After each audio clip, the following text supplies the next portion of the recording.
Hi, I'm Vince Weston, and this is my final for the Deformed cartoon group build put on by Papa Dan and Tommy, and you know them both. Thank you to them again for hosting this group build. Still one of the tops of my favorites to join in on. As you know, I did the Grodies, which is the Weirdos, Flame Out Freddy. The box art, of course, is completely different than the Weirdos version. This was released in '83. Without further ado, here he be. Let me get myself lined up here. Let's see. It's pretty close. There, that's good.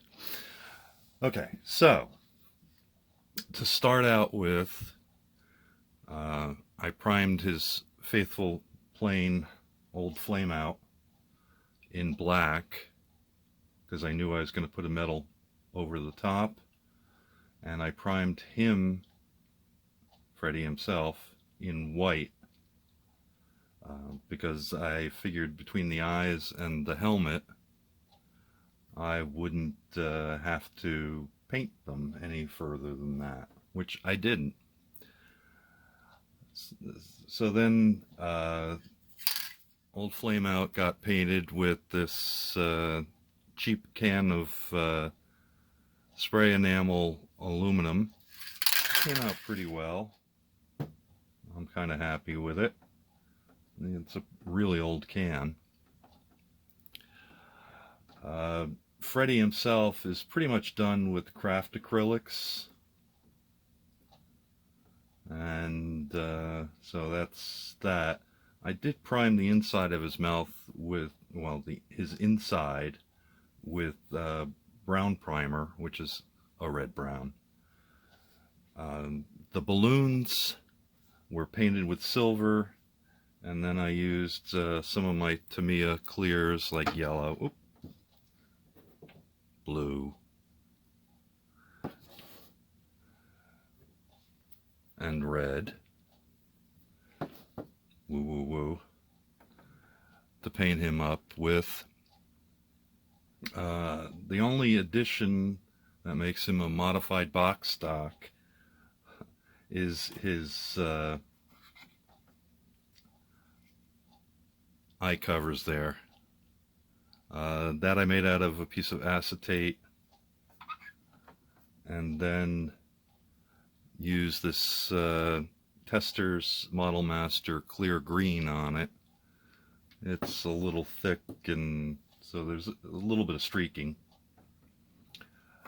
Let's see. Everything on the plane is actually painted, so I painted his eyes, I painted the F-13 in the back. But on Freddy, I actually used some decals that I had from an old F-16. So you can see there's one on the back of his head. I think that was for the canopy ejection. And there's a little one on top of his head. And on his sleeve, as you can see there, is a warning emblem. And on his front is, I don't remember what it is exactly, but I figured I'd use it as a name badge. So you can see that in there. Let's see. I used on the torch, I used brass. I didn't really like the idea of silver. And then clear, blue, red, and yellow, with a little bit of light blue on the outsides there to make the flame a little bit better. Let's see, anything else of interest?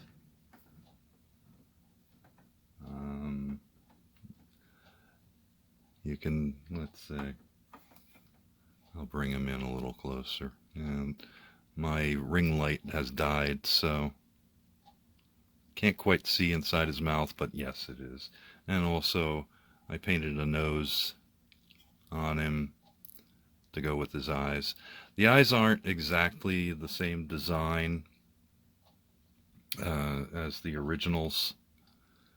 I modified it based on the eyes on other fighters that go the opposite direction and look like it's attacking, and I just made them look more worn out.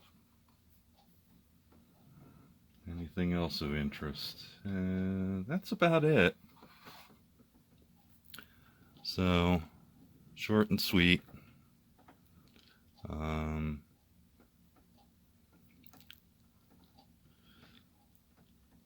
So that's what I've got. I think he came out pretty well. My wife was hysterical when she saw him. She loved him so much. She's like, "Oh, you got to do more of those." And that's the first time I've ever heard her say that in the 30 years that I've been building models. So, by the way, and a small addendum, this Saturday here in Omaha, there's the 18th annual Mid-America Nationals, which is a model car collectible swap meet and contest on October 4th. I will be there with bells on. So if you're in the area, drop by and say hello. All right. Again, thanks for watching, and we'll talk to you later. Bye-bye. Thank you for watching Vincent Weston. Models Foam the Dungeon.